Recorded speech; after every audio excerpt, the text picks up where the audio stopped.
இன்னைக்கு வந்து என்னோட சொந்த ஊர் திருநெல்வேலிக்கு கிளம்பிட்டேன். சொந்த ஊர்ல இருக்கப்ப உங்களுக்கு? அது என்னோட ஊர். அப்பா பேர்ல எழுதி வச்சிருக்குது அது.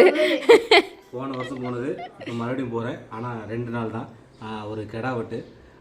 ஆனால் ஒரு சின்ன ஒரு வருத்தம், என் பொண்டாட்டி விட்டுட்டு நான் இது வரைக்கும் நான் எங்கேயுமே போனதில்லை. ஆனால் இந்த டைமு பிள்ளை விட்டு போறீங்கன்னா வருத்தம் இல்லை. என் பொண்டாட்டியும் பெரிய பிள்ளை கரிஷ்மாவையும் விட்டுட்டு போகிறேன். அவளுக்கு பொண்டாட்டி விட்டுட்டு தான் எங்கேயும் போகல, பிள்ளைய விட்டுட்டுலாம் எங்கேயும் போனாலும் வருத்தம் கிடையாது. நான் மட்டும் தான் போகிறதா இருந்துச்சு. ஆனால் இங்கே 2 பேர் இருக்காங்க. நானே எங்கள் அண்ணன் என்னோட அத்தா 3 பேர் தான் போகிறதா இருந்துச்சு. ஆனால் இப்போ 2 பேர் பிளான் போட்டு வராங்க. நாங்களும் ஊருக்கு கிளம்பிட்டோம். அப்பா அப்பா இப்போ போடக்கூடாதுப்பா. அழுதுட்டு இருக்காளா? ஏன் சிஸ்டி குட்டி?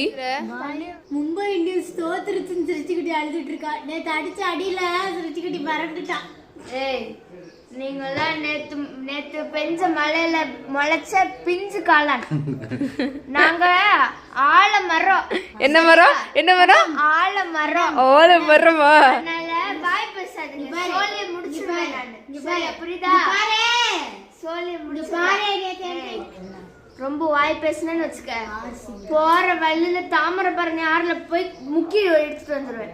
முக்கி எடுத்துட்டு வரக்கூடாது, முக்கி விட்டுட்டு வந்துரு. ஊருக்கு கேமமா, நான் காலேஜ் போறேன். பாய். 2 நாள் ஒன்று விட்டு போறேன்க்கா. வருத்தமா இருக்கு எனக்கு. வருத்தமா இருக்கா? போ. தாராபுரம் வரப்போது அடுத்து இன்னும் ஒரு 5 மணி நேரம் 6 மணி நேரம் ஆகும் எங்கள் ஊருக்கு போகிறதுக்கு. எப்பவுமே நான் கார் ஓட்டும் போது பார்த்தீங்கன்னா பின்னாடி சீட்லேயே வந்து என் பொண்டாட்டி என் பிள்ளைங்களாம் வந்து அழகா இருப்பாங்க. ஆனால் இந்த டைம் வந்து 2 சனி சகடையும் அது எங்க அப்பா. 2 நாதாரியில கூட்டு வந்திருக்கேன் சொல்லு. 2 சனி. அது எங்க அப்பா. 2 சனி. அவன் சனிய சகடங்கறான், எங்க அப்பாங்கறியா நீ. 6 நேரம் இவங்க கூட போகணுமேன்னு சொல்லி தான் ரொம்ப வருத்தமா இருக்கு. அப்போ இவங்க பொண்டாட்டியை கூட்டு போயிருக்கலாம்ல, என்ன காரணத்துக்கு எங்களே கூப்பிட்டாங்க? என் பொண்டாட்டி வந்து வர முடியாத ஒரு சுச்சுவேஷன் ஆகி போச்சு. என் பிள்ளைக்கு எக்ஸாம் இருக்குது. ப்ளஸ் அடுத்த மாசம் வந்து நாங்கள் வந்து ஊருக்கு போயிருக்கு ஃபேமிலியோட. ஒரு வாரம் என்ஜாய் பண்ண போகிறோம் ஊரில்.